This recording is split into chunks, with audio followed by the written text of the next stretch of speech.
Don't be ridiculous. This is unacceptable. You know what? I don't need you anymore. You mean nothing to me now. I'm not wasting my money on someone useless like you. I'm divorcing you. Take this and leave. I understand. I'm fine with leaving. There's no point in us talking like this anymore. Let's handle it through our lawyers later. And I'll start the divorce process right away. I picked up the bags I had already packed and left the house. My name is Bridget. I'm a mother of 2 grown children. My youngest just graduated from university and started working. Now, I'm ready to start a new chapter in my life. If Stephen and I had a happy marriage, we might have planned to spend our later years together peacefully, but I have no intention of doing that. Our relationship has been cold for a long time. Still, it wasn't always like this. I used to love Stephen and admired his intelligence. I dreamed of a happy life with him forever. But after 35 years of marriage, I discovered his true feelings. To him, I was just a tool to help grow his company. When we met, Stephen's business was already doing well. From the outside, we looked like a perfect couple. 10 years into our marriage, our first son, Joshua, was born. 2 years later, our second son, Liam, came along. That's when Stephen's real intentions became clear. 2 boys. Well done, Bridget. Now my company is safe. One of them will take over my business in the future. At first, I thought he was joking. But as our children grew, he started pressuring them to run the company. Stephen, parents shouldn't control their kids' lives. It's their decision what path they want to take. You don't get it. It's normal for parents to pave the way for their kids. I don't disagree with helping them. But it's up to them to decide which path to follow. Stephen just laughed and said something that shocked me. Do you know why I married you? What do you mean? Because you're the granddaughter of a major bank chairman. Financial connections are crucial for a business. I know that. We had an arranged marriage. I understood you saw some benefits in me. Not just that, you're the smartest woman I've ever met. I wanted good genes for my children. If both parents are intelligent, there's a better chance the kids will be smart too, and that's good for my business. Is that really why you married me? Of course, why else? When my youngest was 2, Stephen's words crushed me. Yes, I admired his determination and hard work in building his company. But I never thought he saw me as nothing more than a way to create smart children for his business. My mind went blank for a moment, but I couldn't stay that way. I had 2 children to raise, and I needed to make sure they grew into capable adults. From that day on, I worked hard for my kids. It wasn't easy, but my husband was right about one thing. Both of them were incredibly smart from a young age. Luckily, my husband and I had overlapping goals. He wanted to raise a brilliant successor for his company, and I wanted to focus on giving my children the best education possible.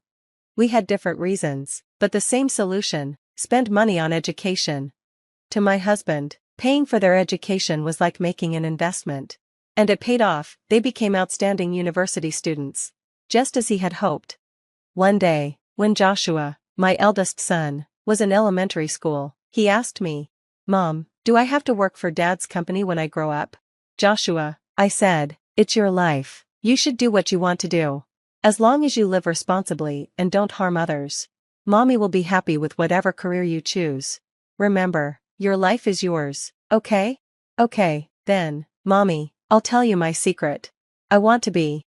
Joshua had a dream even as a young boy, but he never shared it with his father. He was smart enough to know his dad wouldn't approve. In the end, Joshua followed his dream. He passed the bar exam after university and became a lawyer. Ironically, I was a lawyer too before I got married. And Joshua had always been curious about my work. Now, he runs his own law firm with a former classmate and stays very busy. When my husband found out, he was furious. "You never told me you were going to be a lawyer. Why didn't you join my company? Do you know how much money I've spent on you? Quit that law firm and come work for me." My husband couldn't understand our children's choices, because he never truly spent time with them. He only saw them as heirs to his business. But Joshua stood his ground. "Father, do you really want me to stop being a lawyer? If I do well as a lawyer, I might be able to help your company in the future. Right now, you spend a lot of money on legal counsel. If I become a better lawyer, I could support your company someday. Wouldn't that be better?" That response caught my husband off guard. His frustration faded, and he seemed to accept it for the moment. However, I know Joshua has no intention of joining his father's company. For now, though, my husband chose to believe that he might someday. I knew my husband was thinking about how my eldest son, Joshua, might help his company in the future. But there was another, more important reason for his confidence: our second son, Liam. Liam was different from Joshua, but just as talented in his own way. My husband believed Liam, who would graduate from university in 2 years, would be a perfect fit to join the company. Because of what happened with Joshua, my husband made sure to remind Liam that it was his duty to join the business. Liam said he understood, which seemed to put my husband at ease. Liam, however, has always been his own person. Even as a child, he had a strong and independent personality. In kindergarten, he didn't always join the other kids in their activities, he did what he liked. But that didn't mean he was difficult. He played alone during recess, but in class, he worked well with others. One day, I found him standing by a tree after school. Liam, honey, what are you doing? Mom, I'm a tree right now. I don't understand human language. Oh, I see, but Mr. Tree, it's time to go home now, can you get ready for that? Okay. Liam was certainly unique, and he followed his own interests. He loved plants and nature from a young age. He even studied Chinese and Spanish so he could read research reports from other countries. After high school, Liam went abroad to study at a university. My husband was thrilled and said, "A multilingual business owner will take my company to the next level." But after graduating, Liam didn't come back to join the company. Instead, he started working at a research institute overseas. Of course, my husband was furious. "You promised me you'd join the company, come back right now." He kept calling Liam, demanding an answer. "Liam, when are you coming back?" Soon, I guess." "Enough, stop joking around and come home." "I'll come home when I'm done studying."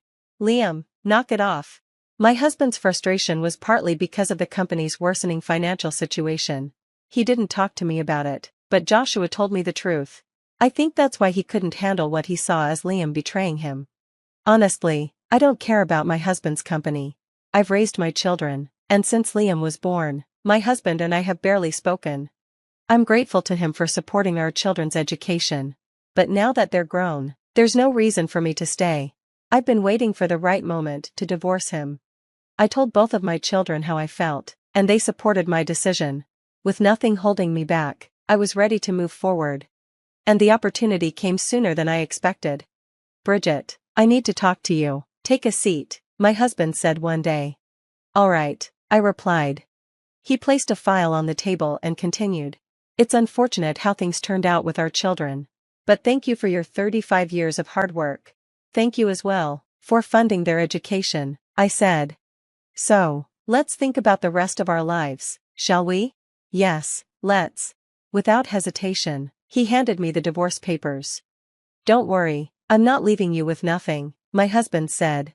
"I'll give you $30,000 to cover your immediate expenses." "What?" I snapped. "You think you can make up for 35 years of my life with just $30,000?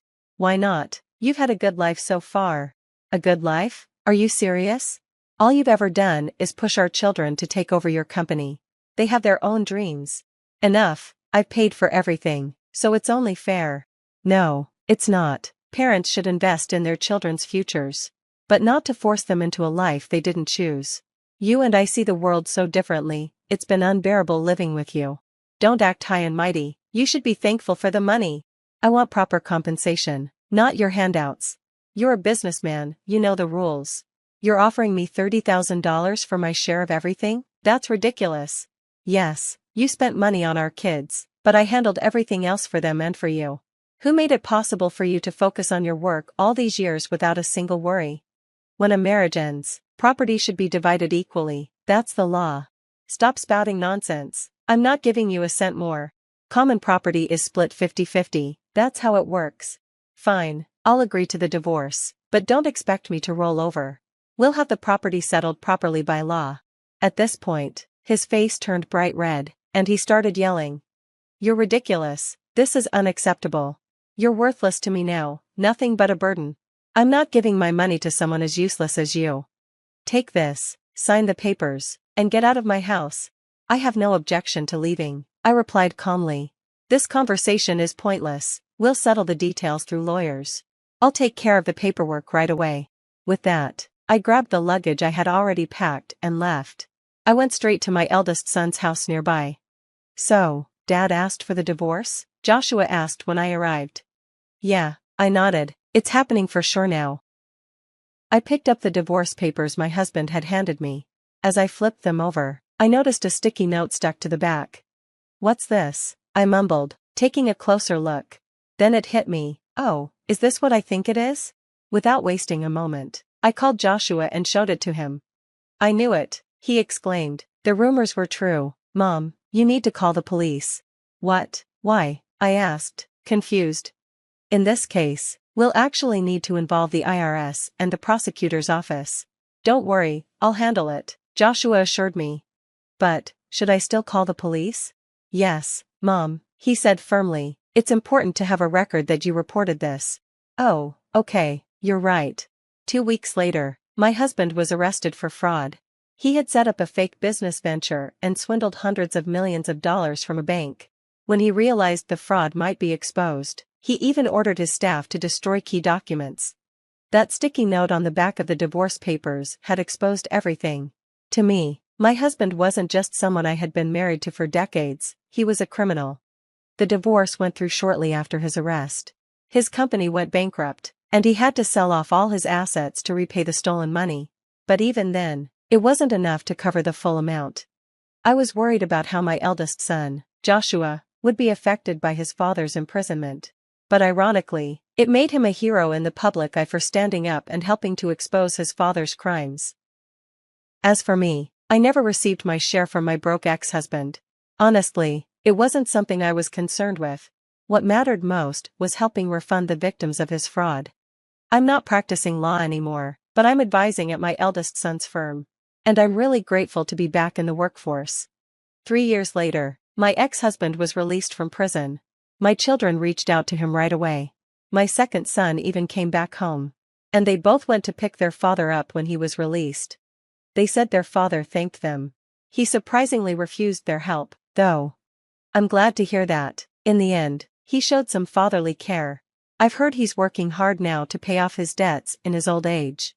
My life and my ex-husband's will never cross paths again. I hope this whole experience helps him reflect on his life. Once, my ex-husband sent me a letter through my eldest son. But I chose not to read it. My eldest son insisted I should, as if he knew what it said. But I refused. I know he meant well, and I understand why he offered it. I'm sure the letter was an apology for our marriage. But I won't accept it. He'll feel better thinking he's apologized.